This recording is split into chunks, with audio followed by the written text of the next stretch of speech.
संजना, संजना।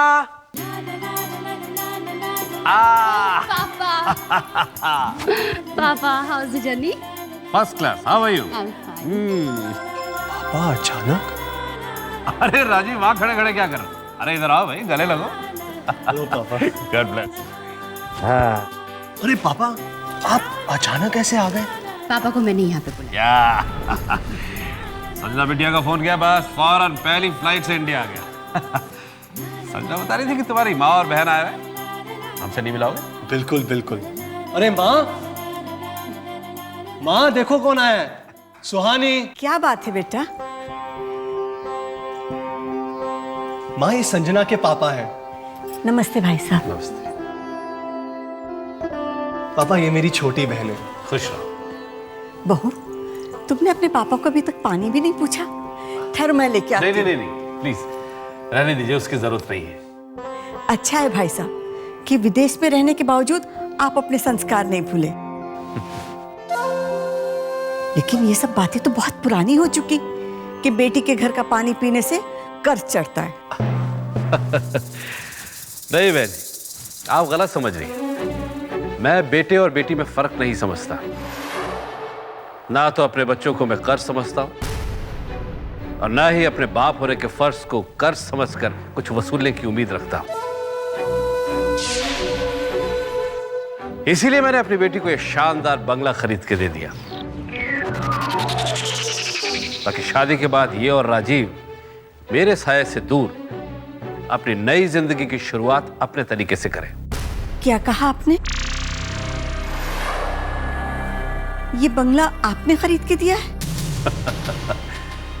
तो आपने क्या समझा? 3 लाख की MBA की डिग्री लेकर आपका बेटा रातों रात 3000 करोड़ों का मालिक बन गया। राजीव, तुमने अपनी मां को बताया नहीं कि तुम्हारी और संजना की शादी किन शर्तों पे हुई है? माँ, तुम अंदर चलो, इस बारे में हम बाद में बात करेंगे। ठहर जा सुहानी, समधी जी आए हैं, मुझे उनसे पूरी बात तो कर लेने दे। पता तो चले कि मेरे बेटे ने पिता के आदर्श, माँ की ममता और तपस्या की कितनी कीमत लगाई है। बहन जी, कीमत तो आप मुझसे पूछिए।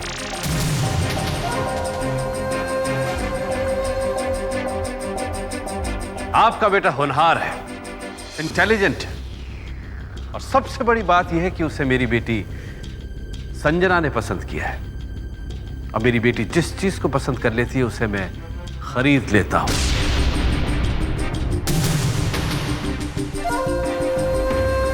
कीमत चाहे जो भी हो।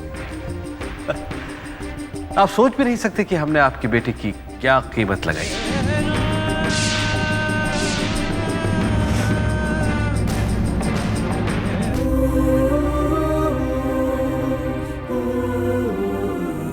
बहुत बड़े खरीदार हैं भाई साहब आप, लेकिन शायद आप जानते नहीं कि ये खरीदी हुई खुशियों से बच्चों की जिंदगी नहीं संवार सकते आप।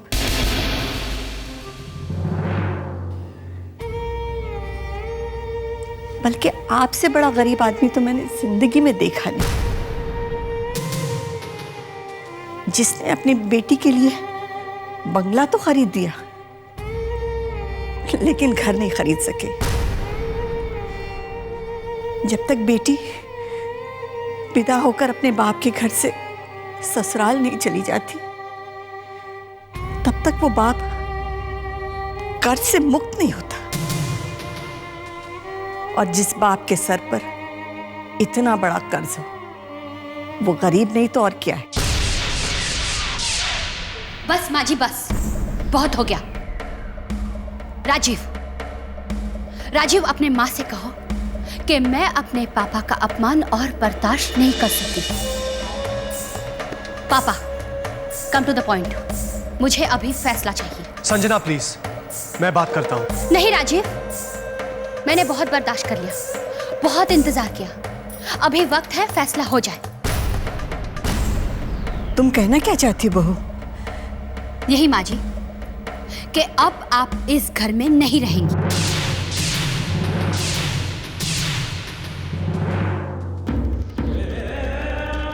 माँ,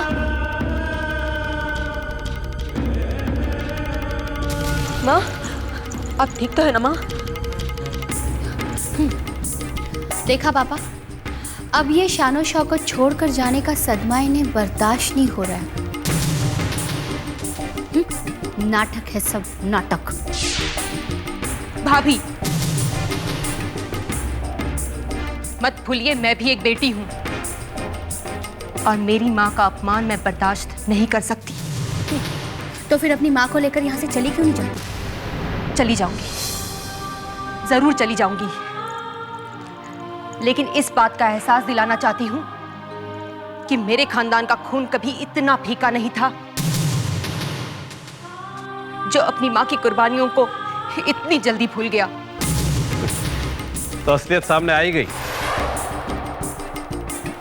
वही मिडिल क्लास सोच, जहां माँ बाप अपने बच्चों के लिए फर्ज को कर्ज समझते हैं, इन्वेस्टमेंट समझते हैं, ताकि जिंदगी भर मुनाफा कमाया जा सके। हाँ, ठीक है, मुझे यह भी मंजूर है। पूछो अपनी माँ से, राजीव की परवरिश, पढ़ाई लिखाई की क्या कीमत मांगती हो? तो एक माँ से आप उसकी ममता की कीमत पूछ रहे हो? दे पाएंगे आप? क्यों नहीं, जरूर। क्या कीमत है तुम्हारी माँ की ममता की? एक थप्पड़ जो मैं आपके मुंह पर लगाना चाहती हूँ। सुहानी!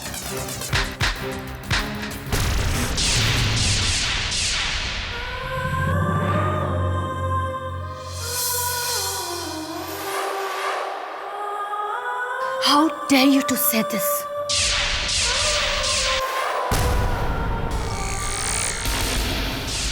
हाथ तो मेरा भी उठ सकता है भाभी, पर मैंने अपने संस्कारों को अभी नहीं छोड़ा है। भैया, ये थप्पड़ मुझे नहीं, तुम्हें पड़ा है। इनका अपमान अपमान है और हमारा मान सम्मान कुछ नहीं। लगता है तुम्हारे रगों का खून पानी हो गया है, वरना कोई भी बेटा अपनी मां को इस तरह से अपमानित होते नहीं देख सकता।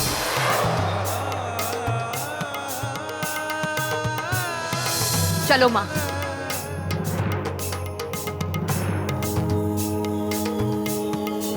हम गैरों के पते पर अपनों को ढूंढने चले आए थे।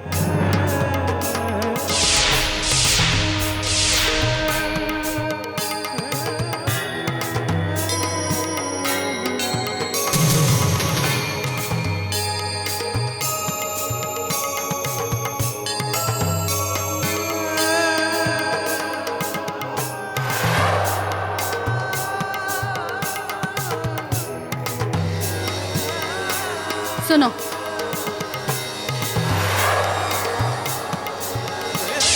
दोबारा इस घर में कदम रखने की जरूरत नहीं है। अपनों के घर से कभी कोई जाता नहीं और गैरों के घर में कभी कोई आता नहीं। हम लौट कर आने के लिए नहीं जा रहे हैं। चलो माँ।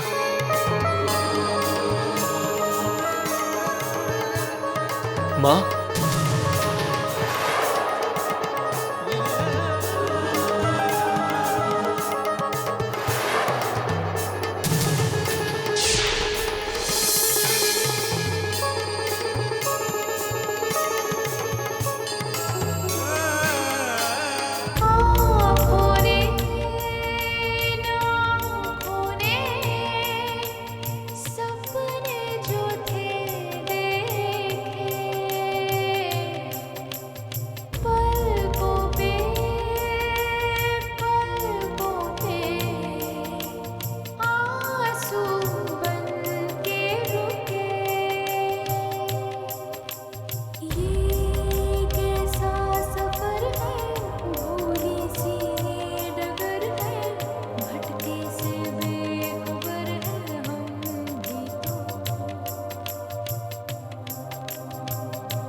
सुहानी, हे भगवान, थोड़ी देर यहाँ बैठ जाते हैं, सांस ले लूं, फिर चलेंगे।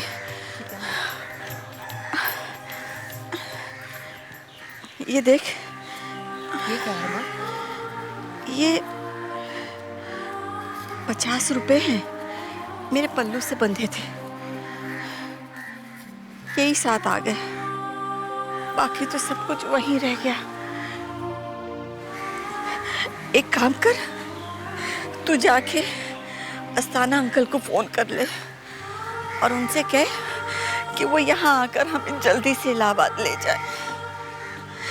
एक मर्तबा इलाहाबाद पहुंच जाएंगे ना, तो फिर जरूर सब कुछ ठीक हो जाएगा।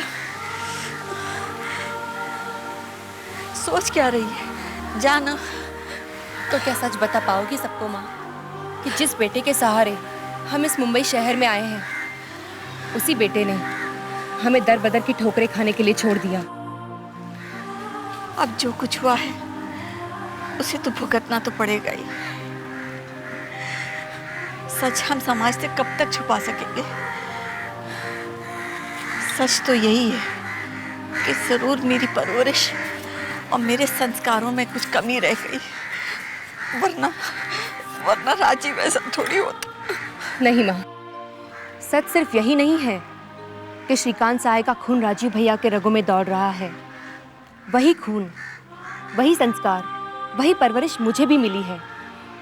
और मैं बाबूजी की कसम खा के कहती हूँ कि इलाहाबाद की धरती पर मैं उसी दिन कदम रखूंगी जब तुम फक्र से कह सको कि श्रीकांत सहाय के संस्कार बेकार नहीं गए।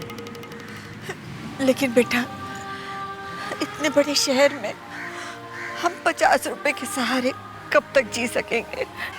इतनी जल्दी तुम्हारा विश्वास डगमगा गया माँ? तुम ही तो कहती हो हमारे साथ साईं बाबा है, और जिनके साथ साईं बाबा होते हैं उन्हें कभी भी किसी बात की चिंता करने की कोई ज़रूरत नहीं है। और वैसे भी हम अपनों के बीच अजनबियों की तरह रह रहे थे। अब इन अजनबी चेहरों में हम अपनों को तलाशेंगे।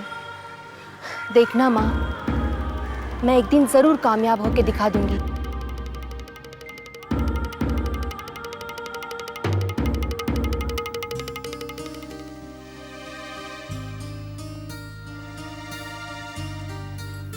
हाय डार्लिंग, चलो पापा आने की खुशी में सेलिब्रेट करते हैं। नहीं जानो, मेरा मूड नहीं हो रहा है, तुम जाओ। प्लीज डार्लिंग, मूड बना लो ना मेरी खातिर, प्लीज। जाना, मैं बहुत गिल्टी फील कर रहा हूँ। आखिर मैं चुप कैसे रह गया? मुझे माँ और सुहानी को रोकना चाहिए था। मुझसे बहुत बड़ी गलती हो गई है, बहुत बड़ी गलती, और मैं उन्हें वापस लाने जा रहा हूँ। ओके? लेकिन राजीव सुनो तो, राजीव। क्या हुआ बेटा? पापा वो राजीव चला गया। कहाँ गया राजीव? पापा वो अपनी माँ और बहन को लेने गया है।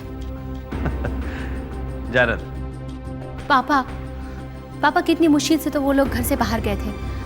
अगर राजीव उन्हें वापस ले आया तो? नहीं बेटा, अब वो कभी वापस नहीं आएंगे। ये मिडिल क्लास लोग खुददारी और स्वाभिमान का इतना बड़ा बोझ उठाए फिरते हैं कि फाका कशी और गरीबी का बोझ उन पे कुछ असर नहीं करता। और माँ बेटे के रिश्तों पे तो उसी वक्त कुल्हाड़ी पड़ गई थी जब राजीव चुपचाप खड़ा तमाशा देखता रहा। उस रिश्ते का तो कोई वजूद ही नहीं बचा बेटा। हमारा मकसद कामयाब हुआ, अब राजीव सिर्फ तुम्हारा है। नहीं पापा मुझे बहुत डर लग रहा है। राजीव इतना दुविधा में था कि कहीं मैं उसे खो ना बैठूं। नहीं बेटा, ऐसा कुछ भी नहीं होगा। राजीव को संभालना अब मेरी जिम्मेदारी है। Okay, relax. ये ज़मीं रुक जाए, क्या बात है, होल्ड इट खचाक। आसमां झुक जाए, please hold it once more, खचाक। तेरा चेहरा जब नजर आए, वन मिनट, खचाक। तेरा चेहरा जब नजर आए। हाँ, लड़की गायब, डर के भाग गई मालूम। रिलैक्स हरी, के दिन में सपने वापस देखने लगे। Sorry sir. आज सारे अपॉइंटमेंट कैंसिल कर दो। आज के अपॉइंटमेंट्स कैंसिल कर दूं? इम्पॉसिबल सर, आज तो बहुत सारे अपॉइंटमेंट्स है। देखिए 11:30 बजे पहला प्रेस शूट है अपना पारवानी हाउस में, 2 बजे सेकंड प्रेस शूट है अपना खन्ना हाउस में, थर्ड अपना प्रेजेंटेशन है फिल्म का अपना नया जो हमने बनाया है, वो प्रेजेंटेशन है हमारा 4:30 बजे। फिर 6 बजे हमारा और एक प्रेजेंटेशन है, वो है अपने JP studio. Stop it, you are a real fool. तुम्हें पता नहीं आज क्या है? आज क्या है? क्या है आज? आज 7 जुलाई है। हाँ, आज 7 जुलाई है, वार बुधवार है, साल 2004 है, तो क्या? तो कुछ नहीं, आज के दिन मैं अपने लिए और अपनों के लिए जीता हूं। ओह, आई गॉट इट सर। तो आज के सारे अपॉइंटमेंट कैंसिल कर दो। बोले तो कैंसिल कर दिया सर। Let's go.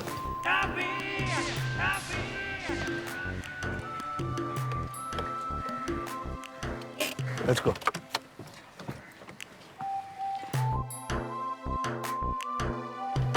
अरे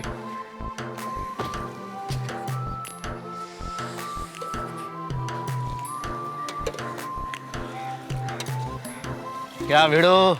अरे क्या अभय भाई, कैसा है? अपन के कैसा है बस्ती में? तू? कैसा है? एकदम झकास भाई। धंधा कैसा चल रहा है? अरे अपना क्या है, अपना जीना यहाँ मरना यहाँ, अपना गाना अपनी चाय और अपन की बस्ती। आप चाय पियेंगे क्या? तू बना के रख, मैं आए बाबा को मिल के आता हूँ। ओके भाई, जल्दी आओ। क्या मुन्ना, कौन था?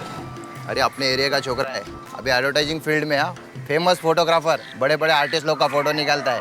तेरे को कभी निकालने का अपने को बोलना, हाँ? मगर चाय अपनी ही पीता है।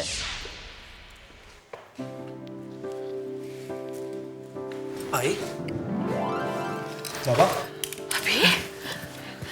अबे बेटा तू आ गया? माझी खात्रीच होती तू जरूर आएगा। कैसे नहीं आता? आज 7 जुलाई है और तुम्हारी शादी की सालगिरह। आज की तारीख अभी कभी भूल सकता है? सारे अपॉइंटमेंट्स कैंसिल कर दिए आज के उसने। ए माँ, मत रो माँ। ए बाबा, आई को समझा ना, ऐसे मौके पर कौन रोता है? मैं क्या समझाऊं बेटा, वो तो उसकी ममता है जहाँ आंसू बन के बहती है। तुझे आई है रे बढ़ती, वो तेरी माँ है।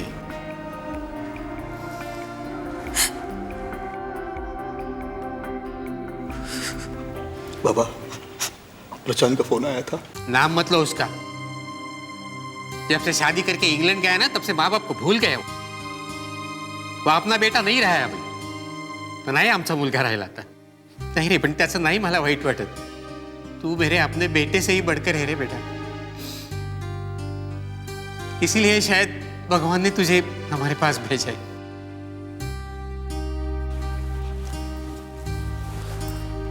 अरे बाबा, मेरा इस दुनिया में कोई नहीं। अगर आप लोग मेरे बुरे वक्त पर अगर मुझे सहारा नहीं देते तो मैं अभी नहीं बन पाता।